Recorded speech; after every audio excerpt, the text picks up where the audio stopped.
And we are live and we are back. Let's go. I'm Cory. I'm Jordan. This is the Cordan Full Effect podcast and we are back. Like we never left. We are back like we never left. Episode 33. 33, like Scottie Pippen. I just finished watching The Last Dance documentary. It wasn't as good as y'all said it was, but it was good. Forget Scottie. 33 like me. That was my high school number. If you from Happy Grades, you know what it is. So let me stop. That was 2010, 2011. I did take y'all to a state championship, but you know, I digress. Anyways, y'all. I know what you're saying. Like, dang. Yeah, you know, we 1A. We not like y'all Odenton people. I know y'all. You know, we 1A down here, but it's okay. Happy Grades gets it in. All right, for where we at. Maryland 4A state records. Go ahead and pull it up. 2007, 8, and 9. I knew he was gonna say this. I knew he was gonna say this. My teammates and my classmates put stamps on the record books. If we would have went to 2 more games my junior year, our quarterback and receiver would have set records that would never be broken. I like guarantee. RJ's touchdowns probably will never be broken. Cory said we the best ever. Statistically, we didn't win states. We lost my junior year. We lost to a team in our county. What's that clip of the dude in the post interview where he's like, I think we ain't done yet. That's Cory. You know what I'm talking about? When they ask him questions, and I think it's like after the game they had just lost, and he's like, I think. Oh, and they had us in the first half? Yeah. That guy, the funny thing is, I think that guy wears number 5, which RJ wore, and then he actually looks like RJ. I swear to God. I don't know whenever he wore, but he looks like him. Nah, hey, look, those are my teammates. Word to sideline Cory. But I mean, statistically, we are the team that you are going to have to beat us. You got to score 58 points in double overtime. Let's be clear. Let's be clear.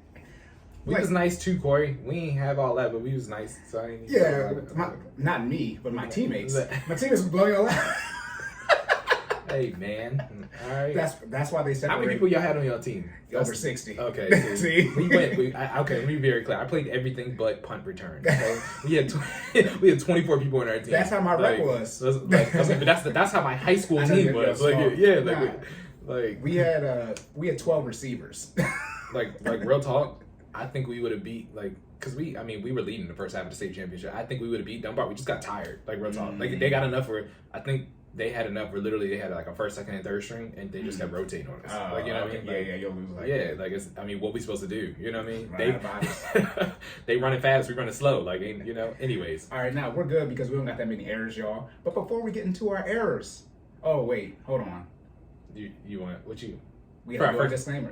Which disclaimer? Okay, let's start with the. Okay, y'all, we have the disclaimer. Okay, it's going to be recorded, but we're going to say it now. So what you want to do? I'll read the first part. All right. So although the podcast, us as in Jordan and Cory, have experience and knowledge in the podcast subjects, we make no guarantees for complete accuracy of our information.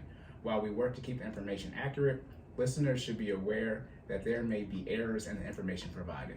All podcast hosts, aka Cory and Jordan, and guests' opinions are their own and do not constitute financial, physical, or health advice in any way whatsoever. Nothing published by CNFE, aka Cordan Full Effect, constitutes an official recommendation, nor should be relied on for an investment or fitness activities. It is strongly recommended that you perform your own independent research or speak with a professional before any financial or health decisions. You have been disclaimed. All right? FBI, open up! So we will record that, and it'll be after the intro music that you guys hear. It'll probably be sped up and stuff, so you don't have to listen to us. So but we're doing it because we got it. Shout out to our lawyer, aka Jordan's sister, as we always tell y'all, who is an actual lawyer. We don't be making it up. All right. So now you can't sue us. For real this time. You can sue us. You can try. We took our steps. All right. Thanks to Earn Your Leisure because they had to do that, and they like the biggest one out here. So I'm like, dang, why y'all pressing them? Did y'all not know that some of this stuff might be wrong? I was about to say we have a whole error section. Right. Every episode. Well, every other since we started doing it and changing stuff. Right. So, all right, boom. Locked and loaded on that. Okay. Like I said, we record that. So next part, for our first-time listeners, we talk about health and wealth, or fitness and finance, and everything in between. And we want to make sure you save more and say less. And keep making better your best. Yes. Let's also, get it. YouTube, share, subscribe. Please. All the podcast listening platforms, streamings. Make sure you leave us written reviews on there. Boom. Now, into the fitness section? Errors. Okay, I'm sorry. Errors Those section. of you who are watching on YouTube, which is no one because we have the numbers. But when you see... We need to change that, y'all. Progress is being made. However, let me be very clear. When y'all see these on Instagram, we do have hoodies on. Why do we have on hoodies? Jordan said he wanted to put on hoodies, and I have, not sheep, peer pressure. I've been peer pressuring and putting the hood on, and I'm sweating already. I was feeling real. Take the hood off, bro. It's okay. Nah, it's too late now. I'm just feeling real 8 Mile-ish today. All right, you know. Right. Palms are sweaty, knees weak. Never mind. Mom, spaghetti. Yeah. Like, don't get a. That's 8 Mile is the best thing. What did he say? But I know something about you. This is why I post all my information so y'all don't get counterpunched to oblivion. I already post my stuff, but okay, let's get into the errors. You want me to go first? I was gonna say, for those of you who don't know, Jordan and I was hyped up before, which is why this sounds like an even number episode. We had a whole conversation about oranges and plant reproduction. Anyways, you can go first. I gotta actually read some information. All right, so my errors. I don't have any errors. Hey, you don't have any. You forgot to read them. Okay. Yep. All right. So then, episode 32. I always say like a player's number. Edgerrin James, number 32 for the Colts, Hall of Fame running back. Don't talk to me about no Peyton Manning versus Tom Brady when you got Marvin Harrison, Reggie Wayne, and Edgerrin James are all going to be in the Hall of Fame, and Jeff Saturday and Dallas Clark, all perennial Pro Bowls, all at the same time on offense. Y'all be tripping. Tom to go anyways. He done proved it better, 7 times over. But yeah, Tom really is the GOAT, though. We can look up in 10 years, and Peyton going to have 3 Hall of Famers at the same time. He didn't win with Edgerrin in the Super Bowl, but still, he had just adopted LSU. Y'all know if y'all know. Then shout out to Dominique Rose, that over 100 yards, should have been Super Bowl MVP in that Super Bowl, by the way, against the Bears, but he didn't because Peyton is Peyton. Anyways, I retired the sports talk, which is why I did this, because I know too much stuff. Then the next one, 401k contribution increase, right? I'm doing updates because it's 2022 now, so all the tax stuff has changed, et cetera, et cetera. So 401k, you can now contribute $20,500. That is up from $19,500. You still have the $6,500 increase for people over 50. So now it's $20,500 for everybody. $6,500 still catch-up contribution limit if you're over 50 years old. For traditional IRAs and Roth IRAs, it's still a max of $6,000 for that limit, and still $1,000 for the catch-up contribution. Then for the Roth IRA, the income limit, because remember the Roth IRA I talked about, as you hit a certain income, the amount of money you can contribute, not a traditional way, but the normal way. Bad words here, but the normal way you can contribute to a Roth IRA. Once you hit a certain income, you have to start doing the backdoor Roth if you want to put the full $6,000 in there. So that number went to $129,000 to $144K for single, and then it went from to $204K to $214K married. So they both went up $4,000 for single, and then $6,000 for married. The ranges. And the last thing is, gotta get some money first. Oh yeah. I mean, if you're in this range, we have to do the backdoor. You have money. So you're probably not listening to me. Anyway, I said probably not. Not that you shouldn't. Be careful now. All right, and then the tax brackets. So obviously they went up because I'll know I have said it because at the beginning of the year. So still the tax rates 10, 12, 22, 24, 32, 35, 37. Those have not changed. But the ranges did go up. They always go up, adjusting for inflation. So now it's 0 to 10,000 for 10%, 10,000 to 41,000, 41 to 89, 89 to 170, 170 to 215, 215 to 539, then 539 and up for 37% tax bracket. And then that's single. Then for married, it's going to be 0 to 20,000, 20 to 83, 83 178, 178 to 340, 340 to 431, 431 to 647, then 647 and up for the 37% tax bracket. Married, obviously these are thousands. I know I'm just saying $20,000, $83,000.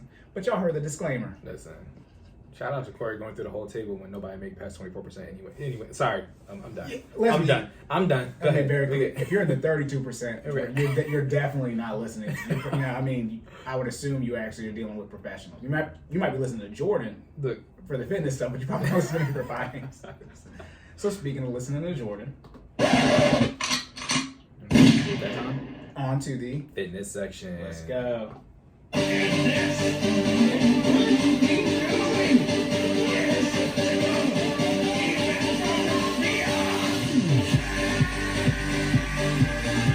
All right, time for the Power Up and Sync. Let's go.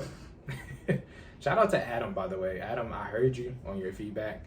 I'm gonna look for that. Okay, we got some heat coming for y'all for the next. I'm gonna change my fitness intro.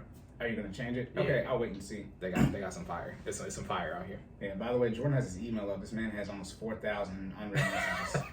That's what my Yahoo looks like, but my Yahoo is my personal. Oh no, my Yahoo is worse. This is the condensed one, bro. Like this, yeah. I'm a part of a lot of stuff, y'all. Like, so my Gmail is actually like my business account. Like this is the one that I check, You know what I mean? Like pretty frequently, and yeah, it's like that. Clearly. Yeah. Anyways. I mean, okay. I'm active in my fraternity. They send me a lot of stuff. I get stuff like daily from them. Whatever. All right, so shout out to Alphas. Hey. Anyways, Alpha 5. Hey, you please say a prop. I don't want Alpha no gang fraternity. banging on me. Hey, look. First of all, we are a fraternal organization. We are not a gang. All right. Thank you, sir. I went to an HBCU. Alpha Phi Alpha Fraternity Incorporated. All right. Hey, fine. Yeah. Thank you. All right. I was at Bowie. They would be screaming across the campus, and it felt very threatening. Not the Alphas. I don't know who it was. I don't know who be making what noises. I know for a fact the Alphas were not screaming at you across the campus. like You were this. on the campus at the same time. It was two screaming to each other. You know who it was. The freaking Qs. You know exactly who it was. Look, The man. freaking Qs. All Right. I was about to say something else that I saw too on campus, but that would be inappropriate. So, if you went to Bowie State University, y'all know what we were seeing on campus. I'm gonna leave it just like that. All right. So first, Cory gonna get us in trouble. All right. Listen. whatever. Anyways, our first fitness question: what is progressive overload, and how can you use it effectively in workouts? Great question. Great question. But who did it? Yeah. I've already said this before. You've already said this before, Jordan. All We right. know. I'm just, you know. Who made the question, Jordan? Yeah, it was a great question from an anonymous listener. Look at it. AKA me. So, good question. What is progressive overload, right? So, we're going to start with the definition, right? It's the easiest way to to answer a question, straightforward, right? Progressive overload is the process of gradually putting muscles under more stress to increase muscular strength and endurance, right? When you're working out, when you're participating in a workout program, whether it be from an application or from a trainer, progressive overload should be something that becomes a part of your workout, right? It is how you basically challenge the muscles to make sure that they are getting the work they need to grow, right? I think we talked about this before, but in case we haven't, if you are constantly doing the same thing and expecting your muscles to grow, you will not produce the desired result, right?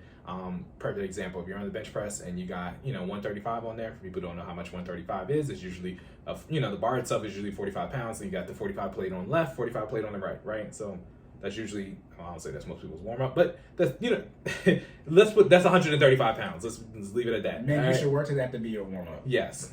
I would suggest it. You get on the bench, you put the 45 on there. That's usually how you stretch it out. You get loose with the 135. All right.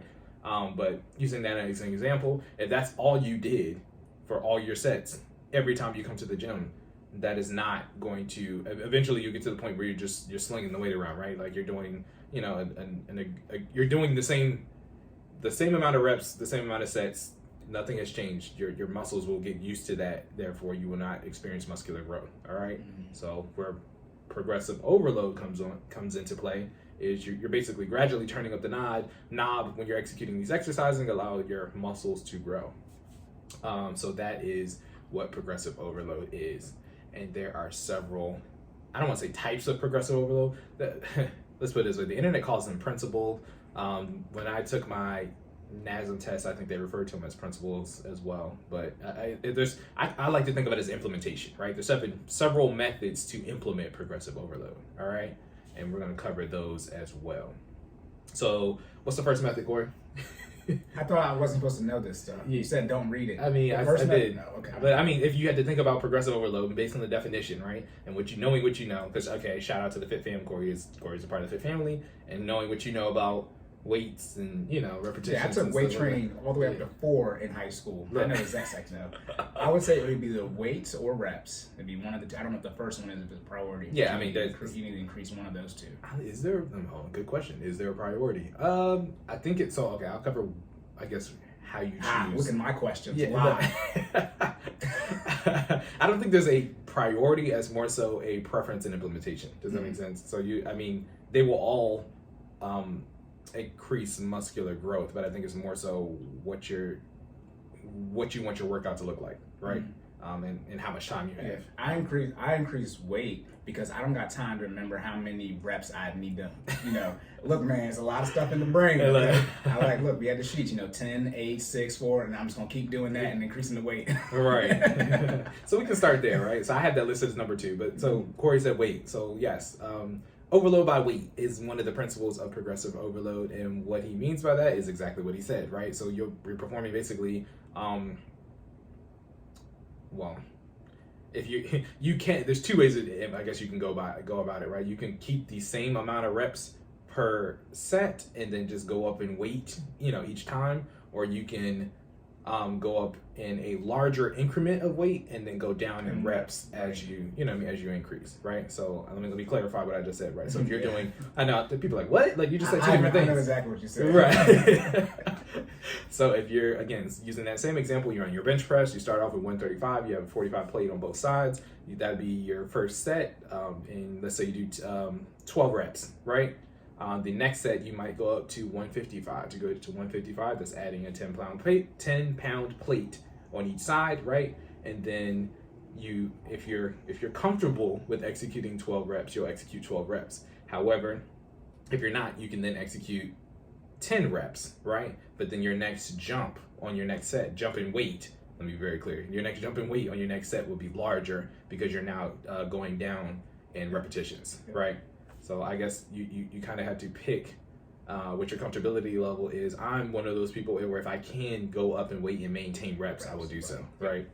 Because I think in terms of muscle growth, that'll have the biggest return on investment, right? I mean, anytime when you can, it's almost like not pie hurt, but when you're doing an experiment, right? If you can keep everything else in your control variables the same and only tweak one thing in workouts, that usually has a better result, right? Mm-hmm. Versus having 2 changing variables is in this case is not good, or is not as effective as having a singular changing variable. Tracking? Mm-hmm. At least for this form of overload. Okay. So yeah, so you would proceed on. So if you're going to do your second set, you might go up to what did I say? So you started at 135. Your second set is 155. You might go up to 185, right? But in this case, if you can do 12 reps at 185. You're not in the gym, you're not putting up the weight, that might be a lot for you, you know what I'm saying? But if you can get your 12 reps, you get your 12 reps. If not, you'll drop down to, so if you did 10 reps on set 2, you'll drop down to 8 reps on set 3, and so on and so forth until you complete your exercises, right? So it might look like going through the whole thing. Set 1, 135, 10 repetitions. Set 1, 135, 12 repetitions. Set 2, 155, 10 repetitions. Set 3, 185.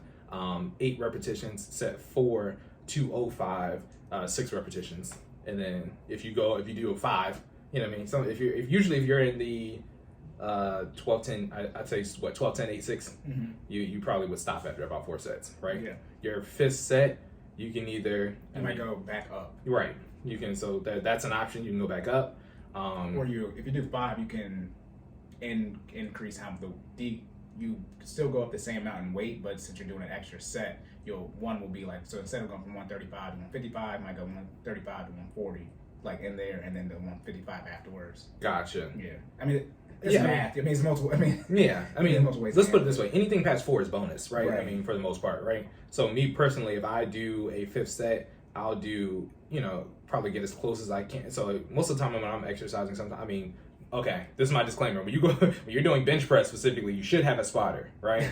Yeah, look, benching for your life is not fun. Talk about adrenaline kicking in. You'll probably get some weight up that you never thought you'd get up because you might die if you don't. That's a fact. Right, but also too, for safety precautions, if you can't, if you bench on the squat racks that already have the safety thing built in, like a string, or I don't know what it's called, but the cord on there, that's a don't try it and see if it works, but that's another. If you don't have a spotter, you can make use of the squat racks that already have the safety arms. The safety arms, already on there. So definitely leverage that equipment and/or personnel to make sure that you're executing these exercises safely. Yes, if you don't have a spotter, lift less weight. Yes, that's hands down, right? So I'll be completely honest, right? So when I'm doing my progressive overload with the spotter is completely different from my progressive overload without a spotter, right? Mm-hmm. Like if Cory and I were to go work out right now, I'd probably start, significantly higher than when it's just me. You know what I mean?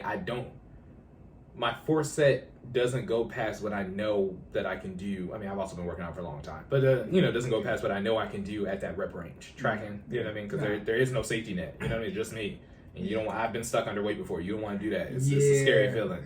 All right. Your chest, benching, your chest gonna be in some pain. You're gonna slide one off into the weight drop. And that's why I don't like using the clips. You put the clips on it, you can't get the weights on. Man, listen, I was stuck under. This was back in my first year of college. I was stuck under 275, right? Because you know what I mean. I'm down there trying to rep it out, right? Stuck under 275. That joint fell on my chest. It took me about 25 minutes. I had to wriggle it down to my stomach. 25 minutes or seconds? 25 minutes. Because my arms are, so this is like my fifth step. So my arms were at exhaustion, right? So I held it on my chest enough where I could still breathe, but it was very uncomfortable, right? Mm-hmm. So it took me a little while to get it to the point where I could literally kind of wiggle it down. Because I mean, I'm trying to tell you, when your arms are, at the point of exhaustion, it takes you a while to get the energy to be able to maneuver it down to your, your stomach. And then I got it to my stomach where I could literally just, kind of sway. Yeah, got the momentum and rocked it until they fell off. But man, listen, talk about a scary feeling. I also put a hole in my parents' wall though, because once I did get it to tip, finally got it down to tip, the weight went, to the right, and it put a hole in the wall. Yeah, simple thing. The second you put 245s on, you get a 225. Yeah. You're just from not that you can't lift it, but just the general weight of it. Because when you put 315, the bar bends. Yeah. Literally. It's another. So if we had to rank beginner, intermediate, and advanced levels, once you get. It's 2 plates and up, pretty much. Yeah, that's that. Because you can literally die from that stuff. Yeah, you're you gotta know what you're doing. Yeah. That's when everything comes into play. We talking about breathing, technique, grip. You know what I mean? All that stuff makes it different. Anything before 225 is you can get away with a crappy grip. Not that you should, because form is important, right? That's how you make sure you're targeting the muscles and maximizing that progressive overload. However, I've slung around, things less than 225, right? Yeah. Once that second plate goes on, it's nah. You gotta be careful. You hurt yourself, somebody else there. Real talk. Yeah, you know what I mean? It's bad. And that's not get worse. Yeah. Also, my last harp on bench press, and I'm gonna get to the next progressive overload. When you are benching, make sure you do the thumb wrap. I've seen a lot of, listen, if you are not an advanced lifter, do not try to lift with just your palms underneath the bar and your thumbs not wrapped around the bar, okay? I've seen a lot of people, even for some of our advanced lifters, you know what I mean? Because they're so confident in their ability that you forget that it only takes one slip of the wrist for that weight to be, you know what I mean, to hit your chest or your neck, or you know what I mean. Hopefully you position right. It should be your chest, chest or lower. Right. But you want to drop 2 plates on your chest. I'm trying to tell you. Make use of your thumbs. That's why we're primates. I mean, outside the brain development, but I don't know if y'all understand how important the thumb is. But that's why we got everything. That's how you can pick up most stuff. Imagine try to pick something up without your thumb and let me know how that works out for you. So why would you hold 225 pounds like that? I don't. That's to me. That's literally the definition of showing off in the gym, right? You don't need to do this, right? Literally the most important. I mean, out of all the ligament, all your. Thumb is up there. I mean, eyes, tongue. I mean, you need to breathe with your nose, but I'll take the nose off with a thumb. What? Hey, man. Look, animals that have thumbs versus animals that don't. I mean, think about a crab. Superior. Crab has 2. It's a pincher. That's what it's for. And when crab get a hold of you, that's a Christmas gift. Oh man. Okay, so we got weight and we got reps. So we got 3 more to go. So that was weight. Oh, that was just weight. Yeah, that was weight. So reps. I mean, reps is going to be a quick one because we more or less kind of tie that into the first one. So overload by reps might just be. So when I say overload by reps, that's usually more for. So we were talking about muscular strength and muscular endurance. Usually more for muscular endurance, right? So if you, again, going back to the bench press example, if you were to just leave 135 on for the entire duration of the workout, right, you would then scale up dramatically in reps. So you would do maybe 10 reps, then you would go up to 15 reps for set 2, 20 reps for set 3, and then you might do tilt failure for set 4, right? Because then what you're doing is you're not increasing the weight during these repetitions, but you are increasing the amount of times that you're throwing that weight up, right? It's almost similar to body weight exercises, right? And I mean, example, people who are incarcerated, right? If you're in jail, sometimes you're doing push-ups, right? But people, 3-1. Exactly. But if you do enough push-ups, I mean, you'll be fine. You know what I mean? So same principle applied to a progressive overload for repetitions. I was going to say, until failure means until you can't do it anymore, but only with the spotter. Yeah. Do not do it until failure without a spotter. Yes. or literally when your version weighted exercise. You can do push-ups, obviously, by yourself. Right.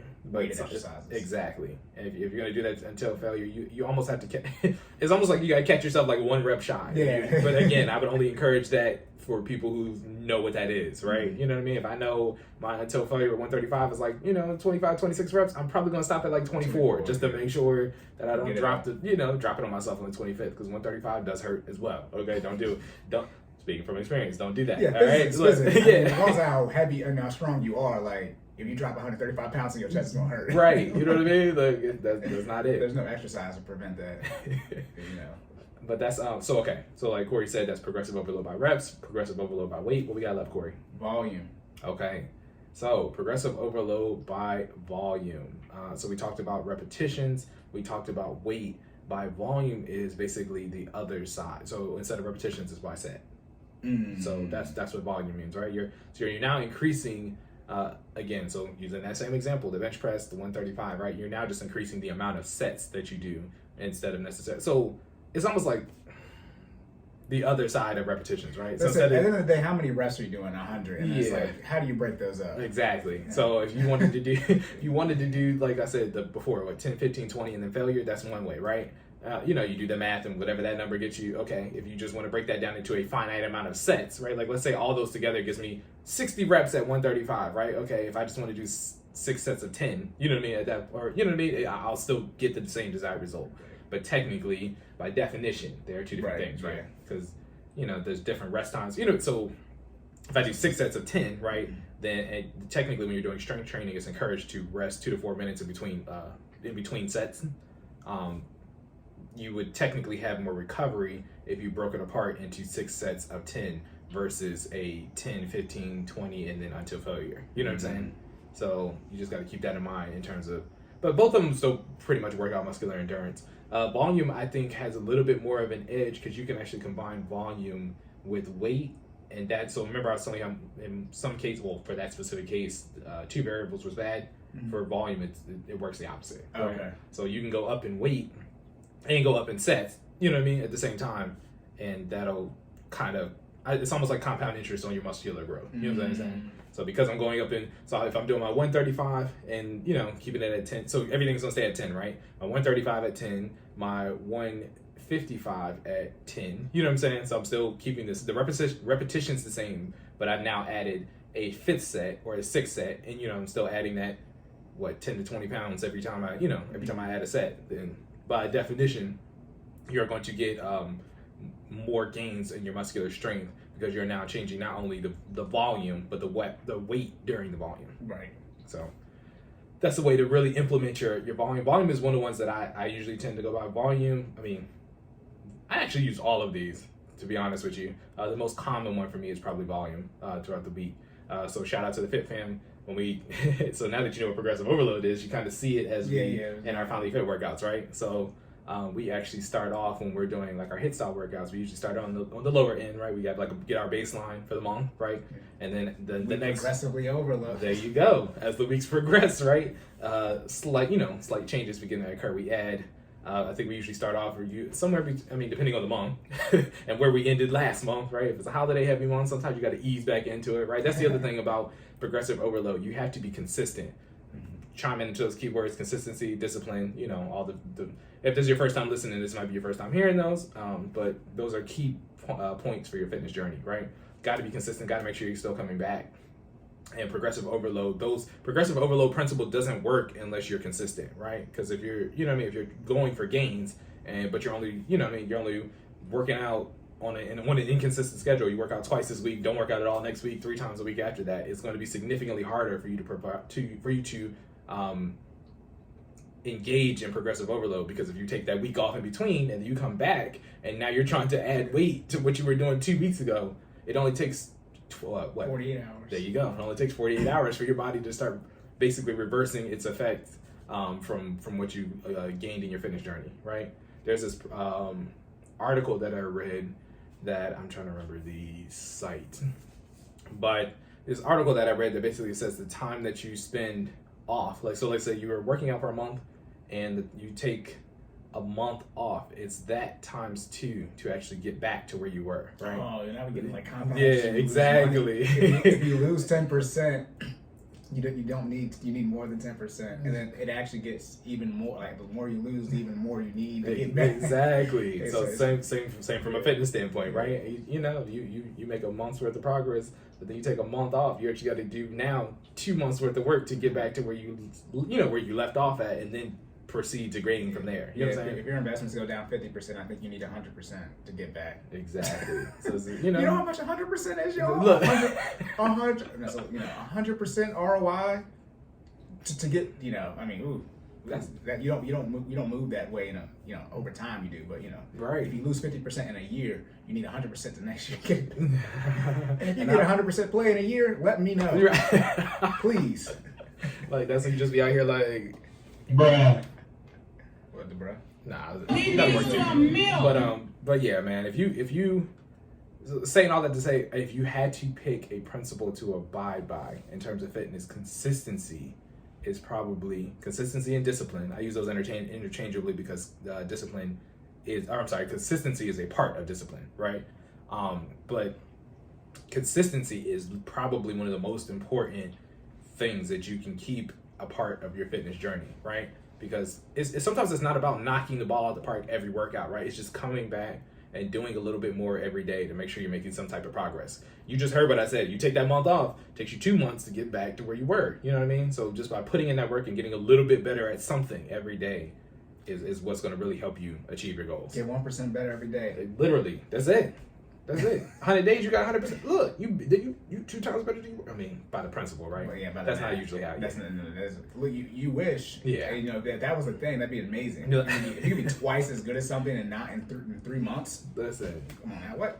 So, yeah, man. Especially when it comes to, I mean, we're talking about strength training primarily right now, but I mean, we're talking about fitness in general, right? So the same thing's probably to cardio. If you have not run, cardio, yeah. Listen, I feel like cardio is one of those things, like I know we said 48 hours. Cardio is one of those things, like I try to do it daily, right? Because if you don't run. Yeah, if you miss a day, you can feel it sometimes. I mean, literally. How your body is feeling, but yeah. Yeah, man. You can feel it. Like, you know what I mean? In your chest, and that's the worst part. Try running the same time you ran, and you ain't ran for a week, man. It's gonna hit you. You know what I mean? You might get close, you might make it. Because I mean, depending on what you did on that week off, if you were completely fresh because you haven't worked out at all, you know what I mean? You're that's the other thing. I know I just keep drawing like one more thing, but like, but your body, the only time your body is 100% is right before you start your fitness journey. After that, you always in the 90s or lower. You know what I mean? Your body is never 100% after the first day of your fitness journey. So just be aware of that. Soreness, achiness, all that is going to happen, right? It's a part of your muscle growth. You're literally tearing the proteins of your muscles so you can replace them and allow them to grow, right? So saying that to say, I mean, by, literally from the science of it, right? You are not 100% after you work out. That's it. It's the first day. That's it. So saying all that to say, you need to continuously come back, put in the work, and make sure that you're continuing to grow. Make that soreness worth it, right? I would hate for you to put in the work and then stop putting in the work, and then you gotta go through all that pain and soreness all over again. Just think of it, right? You think of your first week in the gym, right, and how that felt. If you started already, do you really want to go through that again? I don't know about y'all, but I'm good. Mm-hmm. Like I remember my first time being sore. I thought I was paralyzed. Real talk. I woke up. It was the second day is the worst. So I worked out on a Thursday, and I woke up Saturday. You did legs, didn't you? No, we did. It was football workouts. Oh, it was my first time working out. So we doing hang clean fronts. So we doing. That's full body. I'm in there, and then JV and varsity working out together. And when I woke up that Saturday, I thought I was paralyzed. I couldn't move my back. I thought I was paralyzed. I was like, "What is this?" Oh my god! Man. I didn't do no more that year. Yeah, man. I was just stupid. Those compound exercises are different because you hit multiple muscle groups at one time too. You're real live working out. Yeah, it's not. Yeah, man. Okay, so we're gonna get into these. So last two. Yeah, last two. So overload by frequency, right? What do you think that means, Cory? Based off of the different. You working out more, so instead of working out once a day, you work out twice a day. There you go. That's so that's the simple way to cover it, right? Frequency, right? You're going to the gym more often, literally, or you're going to participate in workouts more often, right? So if you're currently working out 3 times a week, progressive overload by frequency would just be okay, now 4 times a week, and then maybe after a week or two and your body gets used to that, okay, 5 times a week.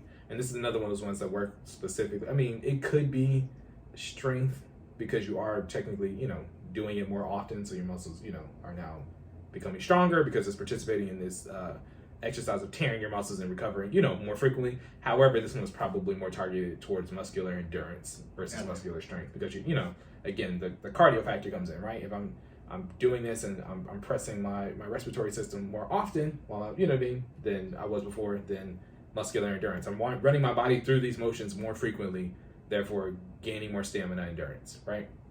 So that's overload by frequency. That's also a good one to go by if you start your journey and you're not starting so again, a lot of you guys are probably participating in programs or have trainers that are telling you how frequent you're going to be, so you don't, you know, they probably have eliminated some forms of progressive overload for you based off of what the instruction set is. However, if you are starting at a frequency and it's only at 3 times a week, you do have room to grow, right? The recommended amount of exercise is what, Corey? Recommended amount of how often you should exercise? Well, just in general. Okay, 5 days, 30 minutes. There you go, right? So if your frequency currently does not, you know, is not equal to 5, right? You have room to grow.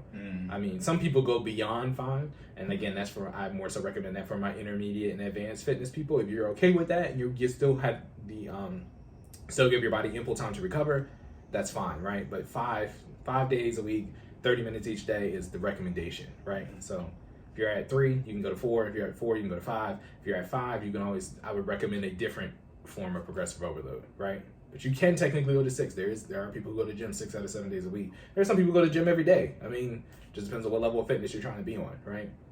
Okay, and then last but not least is time under tension. And I think we've talked about this before, but do you know what time under tension is, Corey? That is essentially not expediting the technique and making sure you're essentially going through the stages of the form properly. Look at that. What is the? Hold on. Look.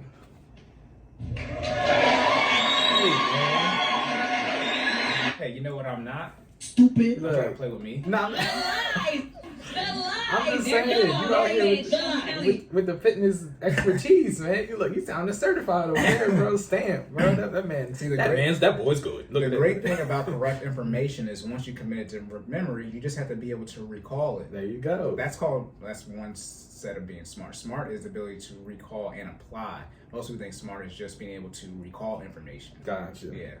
I mean, look, you out here putting it out. The question is, do you actually do these reps? Look at that. Reps, you know what I mean? You know all this stuff, but do you work out? Because if you know it all, you are obese. Right. As Jordan would say, not fat. You know. Thank you. I appreciate it. Look, yeah. Stupid. That's bullshit. Hey, man, you're obese, and it's like, who cares? You know all this stuff. Right. It's like you know the financial stuff, and you still broke. Right. Stupid. It's not my turn yet, though. No, it's all good. Look, you're on fire. I'm gonna let you speak. Am I 5 for 5? Yeah, man. So I told that the watching The Last Dance. Jordan, I got the red hoodie on. Hey, Bulls out. Out here, game 6. flu game. That wasn't game 6 though. Different games, but yeah, you know. I just watched it, so it's definitely in my head. That was actually food poisoning. Was it? That's what he said. Straight up from his mouth. They was in Utah. Right. He needed to eat something. Everything was closed, and then they ordered some pizza, and they said like 5 people showed up, and he ate the pizza, and then he was done from there. Yeah. Some people were saying he was hungover. I was about to say, that one sounds boring. Well, I don't know. Nah, I mean, they said it was food poisoning. Food poisoning probably sounds better from a documentary standpoint. from the horse's mouth. Right. Okay. Anyways, though, but time and attention. Yeah. So no. I mean, so just to follow up what Corey said, I liked his definition. He was absolutely right. It's basically putting that body under tension for a specified amount of time versus just getting your reps in at your own pace, right? So what does that look like? So same example that we've been using, 135 on the bench, you got to knock out 10 reps, but you might go down. When I say go down, you're going to take the weight down to your chest on a... Oh, say that. Why you being weird to me? You're going to take the weight down to your chest or the eccentric motion. You're going to execute that on a timed count. And then the eccentric motion, the push, right? You're gonna execute that on the I don't know them E words you use. Let me put it this way: the pull, or the not even the pull, because you're not pulling it, but the controlled descent is going to be on maybe a 2 count, right? Then you might have an isometric pause at the bottom, right? So another 2-second pause with it on your chest, and then you're going to do the escalation, or the returning it to your starting position for another 2 seconds, right? So each rep might take you 5 seconds versus what you were doing before. A lot of people when Crank they out 'em here, out. yeah, they just out here, bouncing stuff off their chest. And I mean, again, to each his own, right? I mean, everybody has their own way of getting the weight up. I more so like time under tension. That's my preference because you get you work the muscle out in not just in a single way, right? You have to be able to control the weight on its way down as well as the way up to maximize the muscular growth, right? A lot of people don't realize that you have, okay, so we start talking about prime movers and synergists and antagonist muscles, right? So your prime movers are the muscles that are executing when you're doing the big push, right? Which is the part that everybody likes, right? Everybody likes doing the push on your way up. That's why people allow, well, not people, but some people allow the weights to drop to their chest and bounce, and then they catch it and then push up, right? Everybody's excited to exercise the prime mover. That's the chest, that's the, the biceps, the shoulders, that's all that's involved in the bench press. That's the part that everybody's excited about. A lot of people ignore the synergist and the antagonist muscles. So synergists, we say that all the time, those are your balance muscles, right? That gets executed those get worked under time under tension, right? Not only do you want to be able to move the weight effectively, I want to be able to control the weight coming down to my chest and then on the way up, right? I don't want to say it doesn't do you any good to be able to move weight quickly if you're moving a weight out of control. Does that make sense? Mm. You know what I mean? If you can move 400 pounds, that's cool. But if you have no control over where that 400 pounds goes, that's, you know what I mean?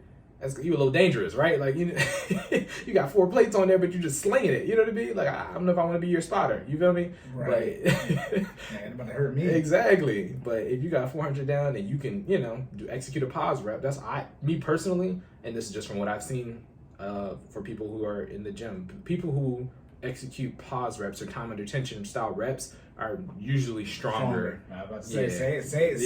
Let's just call it what it is. Are usually stronger than those people. Ducking it the whole time. Hey, man. Time under tension makes you stronger. Yes. You didn't say, I was going to say, let it go. Yeah. You're stronger that way. Yeah. You're holding the weight longer. Exactly. And you're working out the complete muscle, all of your muscle group versus just the prime mover, right? Wow. When there's 3 sets of muscles and you only working 1 out of 3, that's 33% growth. There's, you know what I'm saying? There's a time aspect of it. Yeah.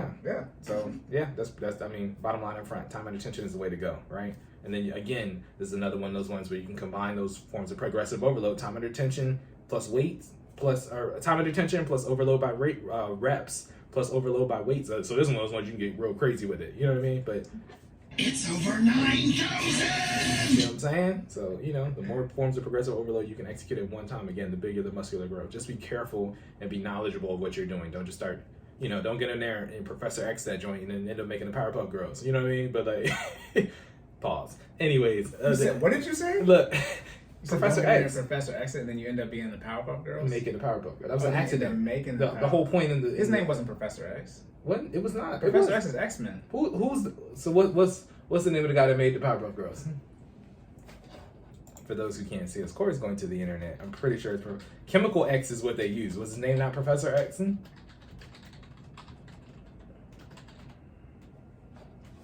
Yeah, so his name was no Professor. Professor Utonium. Who's going to remember that? Now that he's wrong, he's trying to act like they made a bad pick. Look, Chemical X was the compound that created the Powerpuff Girls. Don't act like I did just pull an X out of nowhere. Like I did. I said that's X-Men. That's what I said. I said Professor X. Now what I'm saying is Chemical X. Oh, is I see what you're made saying. The Powerpuff Girls. Yeah, but okay, back to you being wrong. I'm wrong. The professor's name is not Professor X, but Chemical X is what made the Powerpuff Girls. I'm like 45% right, okay?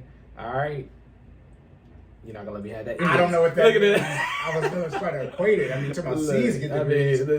You failed by 15. You under-failed 15, What I said 45 because I'm more wrong than right, but I still said X, and there is a thing in there for the Powerpuff Girls. They use No, you got lucky. All right, my goodness. Let's wrap it up. All right, so we're gonna get ready to transition. 5 types. So progressive overload is a process of gradually putting muscles under more stress to increase muscular strength and endurance.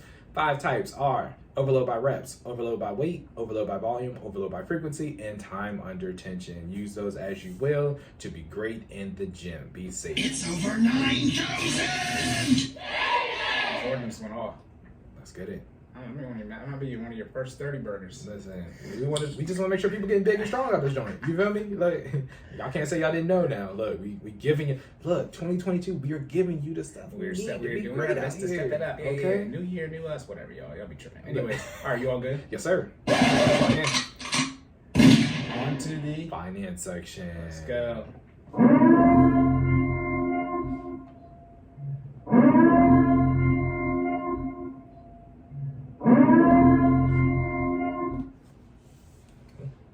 Okay. All right. First finance question. You ready? Mhm. Let's get it. I gotta put that on the soundboard. Can I do that? Because I say that all the time. You live here and you can do what you want to do when it comes to Nah, recording, I meant from a intellectual property standpoint. That's a Let's song. say let's get it. Nah, the Kendrick Lamar joint from Baby King. Let's get this. Have you heard this? No? I mean, Okay. yes, I have. I don't remember that particular soundbite. Okay. Feel like this. Anyways. all this stuff we took from other places. All right. I'm gonna do it. We're just gonna figure out if I'll let you know when I post the YouTube gonna video. cancel us or Yeah, not, I'll whatever. let you know. Okay. First finance question: how to set financial goals No, the one below for it. the new year? Oh, sorry. Yeah, Just kidding. it's both. It's both of them. Okay. Yeah, but read the one below it first. Okay. So, first finance question. Scratch that. How to budget accurately for Christmas presents. Shout out to, this is a listener question, by the way. Exactly. Shout out to, that boy Saxel Rose. Thanks, Tony. Yeah, we appreciate you, Tony. All right. So, how do you budget act for Christmas presents? And then the next question underneath that is the one about that. Okay, so it's like a two-parter, Yeah, right? and also. Yeah, how to set financial goals for the new year. Right. Yeah. Boom. So we're budgeting for Christmas presents, and we're also setting financial goals for the new year. Well, budgeting for Christmas presents would be what? So, A financial goal for the new year. I mean, yeah. Now the issue is we Half y'all can't afford some of this stuff. Go ahead, Corey. It's your time. My bad. I'm be quiet. Now the issue is that obviously we had to we didn't record anything in December, so a lot of our end of year type questions. Jordan did his New Year's stuff last year, so the timeliness of it. So that's why I added in the financial goals for the new year, because you can't budget for Christmas now because it's up. I mean, you can. Yeah. I'm talking about for the last. Yeah, I we feel would you. dropped it before. Also, talking you about- shouldn't budget 2 weeks before Christmas, which is when that probably would have dropped. So that would have been bad timing too, which is why I'm doing it this way. Okay, so how do you budget for Christmas / in general? How do you set financial and New Year's goals? Well, first thing you do is the budget. Please listen to episode 32 when I talk about how do you go on vacation and get out of debt at the same time. I'm not going to run down the whole budget stuff, but listen to one of these budget episodes. Right. But you would set your budget, and then you would figure out how much you want to spend on Christmas. So let's say you want to spend $600 on Christmas, which most of y'all probably shouldn't be spending. But let's just say that for easy math, right? So you got 12 months, okay? And that's $50 a month that you would save. That's essentially the sinking fund aspect of things. You put away $50 a month to an account, and then you look up in December, and you'll have $500. Wait, what did I say? Yeah, $500. Wait, no, $600. Yeah, I'm getting my 50s and Okay, 5 hold on. and Do you want me 6. to check? What'd you say? Nah, 12, How much a month? 50. 12 times 5 is 60. I'm okay. Okay. All right. I'm We getting good. my, We locked it. I'm getting my 506. 5, 5, 6, 6. What? You know But I can't do math, but I was going to check. All right, look, you do that. 12 times 5 is 60. Do the damn budget, y'all. It's like now. But you would put a certain amount of money away a month, and you attack that goal from that aspect. Part of the issue is people let things like Christmas, anniversaries, birth. Anniversary means a recurring date. So you let anniversary type things just sneak up on you. Christmas is the same time every year. Okay. Anniversaries don't sneak up on you. Y'all need to take some account anyways. Go ahead. Y'all anniversary the same day every year. So it's Christmas. That's an anniversary. An anniversary is something that repeats. So Yeah. Christmas is an anniversary. Holidays are anniversaries. But for those of you who act like Christmas shows up, at a different time every year, like it's not the 25th of December every year, that's on you. Part of the issue might be you're spending too much money, or that you be getting FOMO and peer pressure. Like I got this damn hoodie on. You be getting peer pressure. You be getting peer pressure into buying gifts for people. Not even in general. Let's assume you're buying gifts for people who actually help you with your life. Don't get me started on you buying gifts for people who shouldn't be in your life anymore. That's a completely different issue. No, God! No, God, please, no! No! No! No! That's how I feel when you talk about who you be buying Christmas gifts for. I'm like, for what? Listen, I'd be like, no, please don't do that anymore. So that's what you do. You would figure out smart, specific measures. I'm gonna let Corey finish because y'all don't even want to know what my ruling on Christmas is. Go Ask ahead. me how many presents I exchanged this year. Probably none. I mean, with your wife, I was saying with your wife, that's not an exchange. So what between you and your wife? So, I mean, I wouldn't count. I mean, I wouldn't call that an exchange. I mean, let me be very clear. We didn't exchange gifts anyway, so it doesn't matter. You didn't get any gifts at all this year for people's Christmas? No, because I mean, so okay. 2 seconds. So, hey, I believe in getting what you want throughout the year. Right? You don't gotta wait. That makes too much sense. Look. All right. You know, I mean, Christmas is the commercial side of Christmas. All right, let's be very clear. I mean, there's two different parts of Christmas, right? There's the part that, the religious side, and there's the commercial side. The commercial side of Christmas has y'all convinced that y'all got to buy all this crap, right before the 25th of December. When in reality, if you were budgeting, like Corey's, has been suggesting, that you paid off your debt and you've done what you need to do and you have this discretionary income, you can get what you want all year round. Okay. Yes. You This really is what I don't recommend. have to wait. Exactly. I don't shop. I make purchases. That's what I do. I do not believe in waiting to get something. If it just so happens I have the money, then right. It's like if I got the money now, why would I wait for it? There's this thing called time. There's this thing. Hey. Fatality. This thing called time. Just get it right. Assuming you have the money, right, and just get it right then and there. Exactly. And then if you don't have the money, then you figure out how long it takes to save up for it, and then you get it when it's that time. But I had to put that information out there because I didn't want y'all to think I was a bad husband. Like, oh, he ain't get his wife nothing for Christmas. Her birthday's in October. Look, he ain't nothing. I get my wife what she wants all year round, so I gotta get her what she wants for Christmas. If she wants something for Christmas, clearly I can get it. But I'm just saying, she get what she want at any time. We just plan for it. It's over 9,000. Oh, y'all. Why you being weird to me? He said he got the money where he ain't gotta wait. Let's not talk about that. Hey, I mean, y'all anniversary in August, her birthday in October. That's right. That's back to back. Anyway, what you want? Stupid. Like goddamn. But no, yeah, that's how I do the same thing. If I have the money, then I just get it right then and there. I don't understand the point of waiting. Now, obviously, if I'm gonna get you something on the 10th of December, I might wait until Christmas. You know what I mean? I mean, it depends on when it is. I mean, Valentine's Day is in a month and a half. But if it's coming up on it, depending on when like the actual dates are of things, then you might, just push it back. So I can do my 2-for-1. Right, there you go. Yeah. And there's such thing as strategic purchases, aka like Black Friday, right? If the price goes down at a specific time period, then I'll purchase it during that time, right? But other than that, like, nah, we get what you want. Yeah. But to make it so we're not brokies in the front shaming, for those of you who are not in the financial position to do that, yes, you should budget and plan accordingly. So in general, we'll go over how do you plan overall for financial goals throughout the year. Well, what type of goals can we have, right? From Jordan's perspective, like fitness, you got a strength goal, right? Or you got a cardio goal. You're either going to be running or you're going to be lifting some type of weights. So there's the only two ways you can exercise. Well, for finances, you're going to have a debt goal, you're going to have an investment goal, or you're going to have a savings goal. Let's exclude income goal. I assume the increase the income is at everybody's list, on everybody's list every year. You're going to have some type of debt management goal, whether you want to improve your credit score, or do some type of consolidation, or pay off debt. As I say, define how you want to handle debt and handle it that way. Gonna have some type of savings goal, right? Emergency fund. The great thing about this one and the debt goal is once you get them done, they're done for good, but that makes too much sense. I know. And then the third one is an investment goal, also a spending goal too, vacation and stuff like that. And you figure out how much money you got. Like I said, you do your budget, right? Your income, you subtract all of your bills and everything else, and that's your outgoing. You got a certain amount of money left over. So if you only have $1,000 a month, so I'm gonna trick up my 550 here. If you only have $1,000 a month left over, you got $10,000 worth of goals you can hit this year.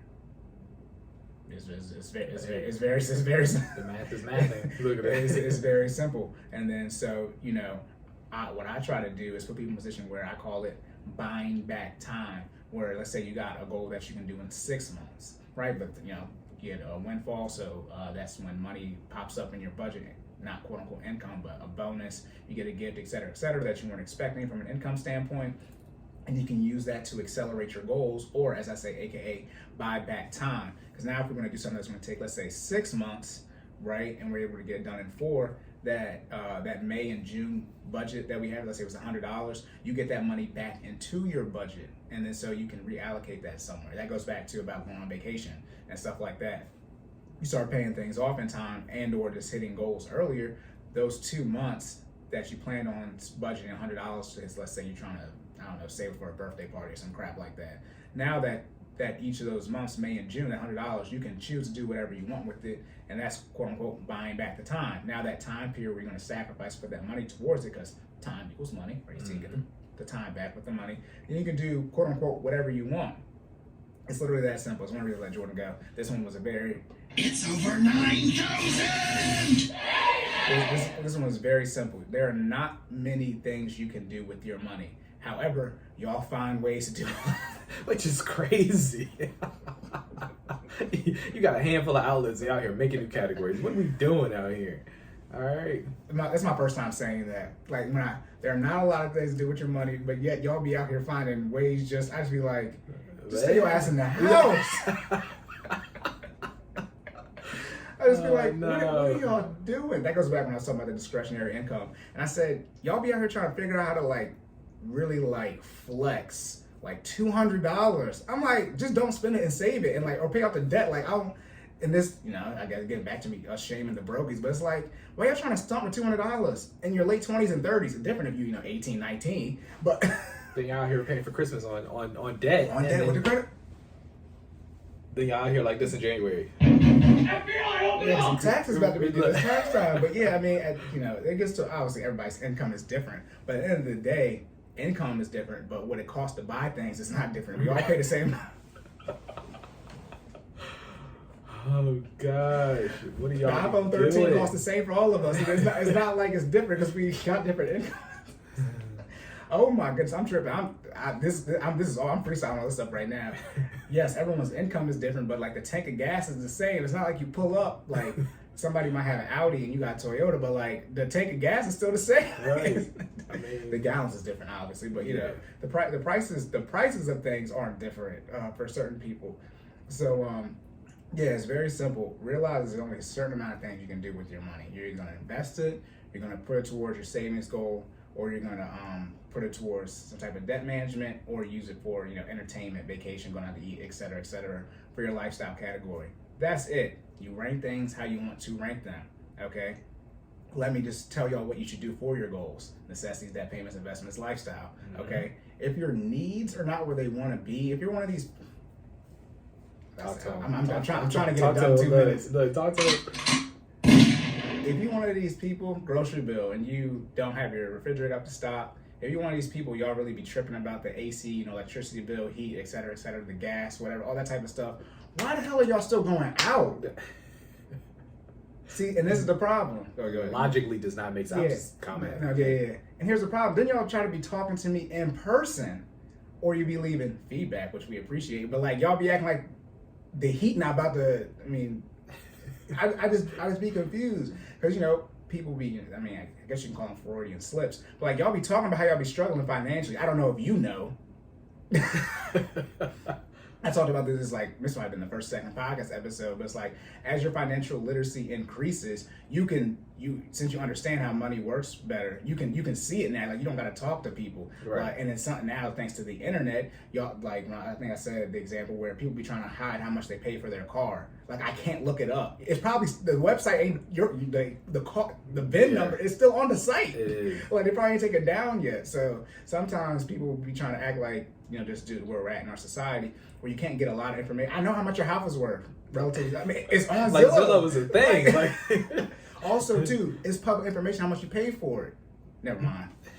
It's sort of like, you put the business out there, but if you go to jail, that's public information. You don't be like, you've been to jail, but you ain't gotta tell me. It's public information. So there's some things where it's like, if you're struggling with your needs, it's hard for me to understand why you guys are doing the lifestyle. I understand the investing. I understand that, because that's you making your money. But from a lifestyle standpoint, it's like, nah, you probably can't do that. Also, too, that's why you need to come sit down and do a budget meeting.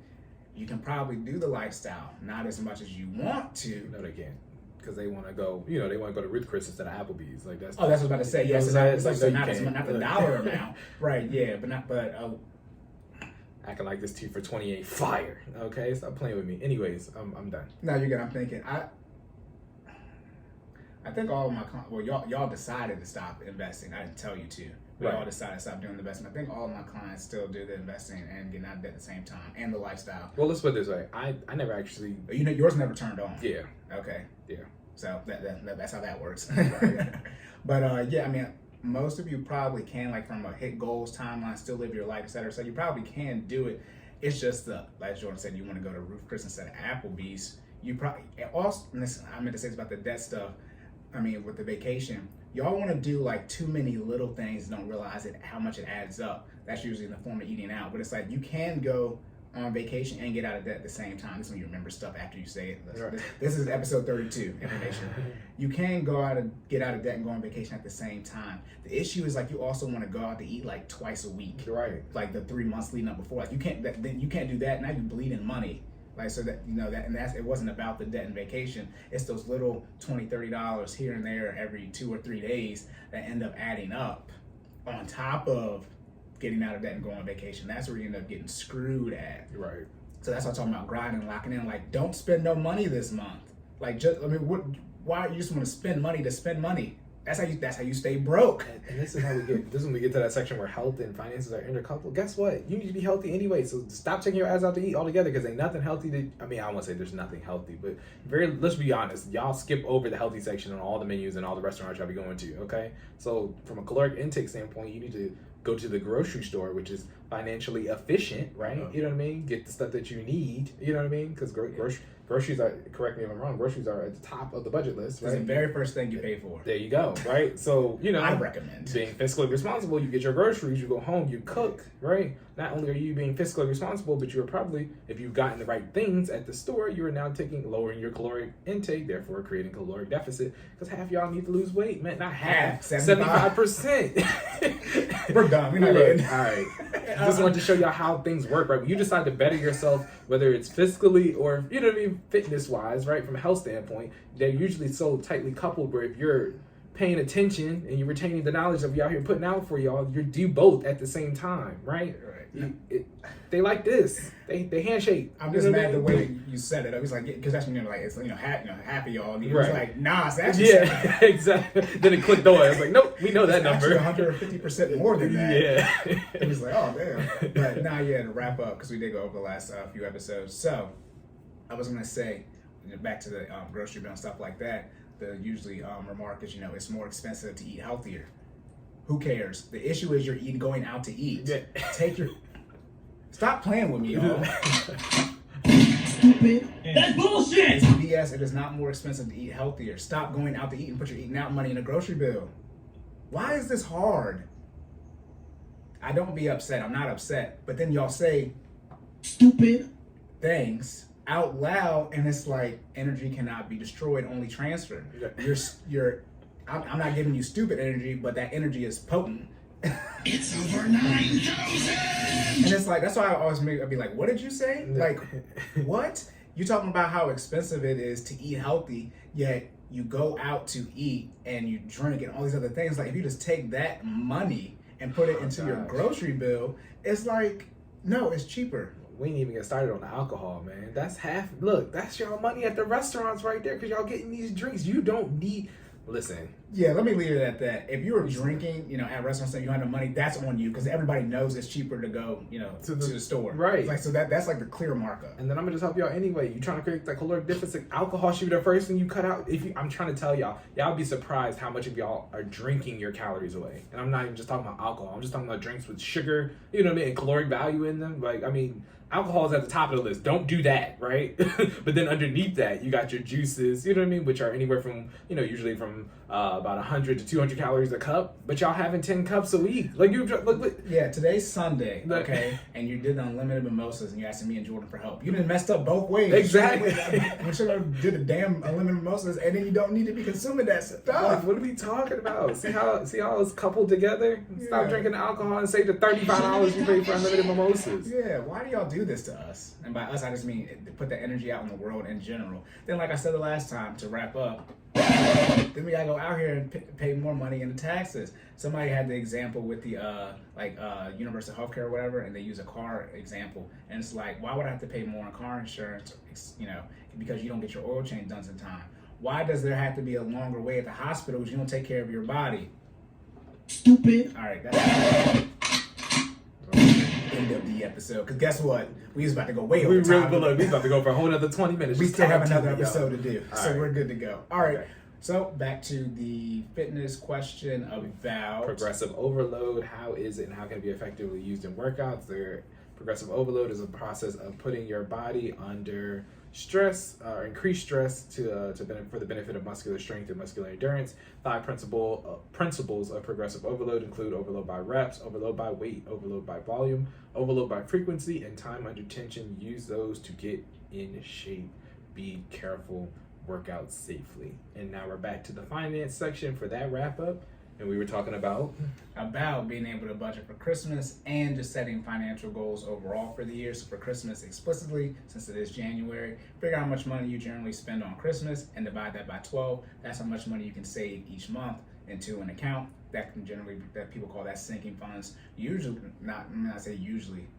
I don't know, but usually you can go to your financial institution and most of them usually have something that's called like a Christmas account or Christmas club account, and that's literally set. Okay. Anyway, so that is set up for that. Okay, that's how big of an issue it is, right? They set that up. Then on top of that, general financial goals for the year. There aren't that many sections that you can do from a financial standpoint. You can take care of your needs, all right? And you take care of your debt. You take care of your investments, and then you have your lifestyle goals. Damn, Cory, you keep saying that. Yes, because those are the 4 major categories. First, you need to sustain your needs. Okay, that's for everybody. Then if those are taken care of, you either say, I want to handle my debt different, pay it off, et cetera, et cetera. I want to build an emergency fund. I want to bump up my investments and or start them, or, lifestyle, vacation, et cetera, what you can do from that standpoint. And then you figure out what those goals are, how much it costs, and then you prioritize them. Accept the fact that if you only have $1,000 a month left over after you pay for your necessities and your debt minimum payments, that you can only do $12,000 worth of financial goals. That's how it works. Or you can go into debt, which would counteract your debt goal. That's where y'all get messed up too, but the episode is over. All right, you good? Yes, sir. Y'all know y'all need to do. Y'all need to like this video. Yes. Please hop over to YouTube. The stuff about to start ramping up. Yes. Okay, so please do that. That's one of the things this year to get the YouTube stuff ramped up. Apple Podcasts, Google Podcasts, Spotify, everywhere you're hearing this that isn't YouTube, please share, subscribe, comment, rate, review, all of that. Okay, we want all the smoke. All of it, on all the platforms. All right, and Jordan, people need help with their fitness stuff. What can they do? Well, Cory, they can follow us at FinallyFit06 on Instagram, YouTube. It sounds like a commercial. On Instagram, YouTube, and Facebook. All right, or they can visit us at FinallyFit.live, where you can pay your $60 for your monthly subscription. That guarantees you 2 virtual workouts, as well as weekly challenges and monthly cardio challenges, which we have started this year. So I'm gonna go ahead and plug this in as well. If you would like to join us for our 100 miles in 100 days. I'm not gonna tell you what today's date is because I don't know when this episode is actually gonna drop. This will be out the 17th, Martin Luther King Day. Thank you. So it's the 17th. That's my job, by the way, y'all. Thank you. That's why I don't know. The second we hit record, Jordan's done. So the date of this episode is January 17th. So we should be about 17 miles into the month, but that's still not too late to start. If you would like to join us, please check in with the Fit fam. This is for everybody, okay? You can walk, you can run, you can jog, but we want you to get out here, be healthy, get these miles in because the goal is to create those sustainable, healthy lifestyle habits, right? Once the 100 is over, the goal should be your body getting used to that. And I want you to be like, it wasn't that bad running those 2 miles, a day or a mile a day. And I'm gonna get up there and do that anyway for my 101st mile and my 102nd mile and so on and so forth. All right. But visit us at FinallyFit.live. Okay. Yeah. I also put the link into the in either episode 31 or 32. Please. I try to remember to do it until it's over, but that's a lot. Yeah, that's a lot. I was about to say, actually, I won't have to just copy and paste, so I'm good actually on that. Gotcha. But yep, that's on the Nike Run Club app though, by the way, so you do have to download an application. Please. It's free. Yeah. Speaking of walking, I'm about to mess up my streak, so I have to go walk today. Hey, man. Like literally, today's the last day. Thank God you brought it up, because I'm about to be heated. Let me set a reminder after this. Gotta get it in. Yep. But yeah, that's it. So, but if people want financial advice, Cory, and they want to be able to plan for Christmas efficiently and, figure out what they want to do with their money, the right stuff to do with their money, what can they do, Cory? Ooh, the right stuff. I don't know about that. Shout out to our disclaimer. Anyways, sideline_Cory, Instagram, Twitter, TikTok. My link tree is on there. The pricing is on there for my services. $20 a call, random call for an hour, or $50 a month. You get one 1-hour session a week. And then I will I mean, all my stuff is on there. Pretty much everything you hear on here that we talk about, I will help you with if it involves money. Even doesn't involve money, relationship stuff, because the main reason people get divorced is finances, all that type of crap. For some reason, y'all struggling financially because you either need to get married or break up. That's neither here nor there. Look. Yep, but that's it. You can follow me on that type of stuff. Gotcha. So, since that's where you can follow me at, Jordan, where can they follow you personally? You can follow me personally at Stop Stalling J. That's StopStallingJay on pretty much everything. But check us out. We already did the business page. So, for CNFE, yes, obviously, subscribe if you listen to us on YouTube, Cordan in full effect on YouTube. For those of you not listening on there, that's everything on all the platforms as well. Our email is cordannefe@gmail.com. So, that's 2 N's back to back. And that is it. I think we got That's it. You good, Chief? Yep, I'm good. Let's get it. All right, so remember to save more and say less. And keep making better your best. And we will catch y'all in the next one.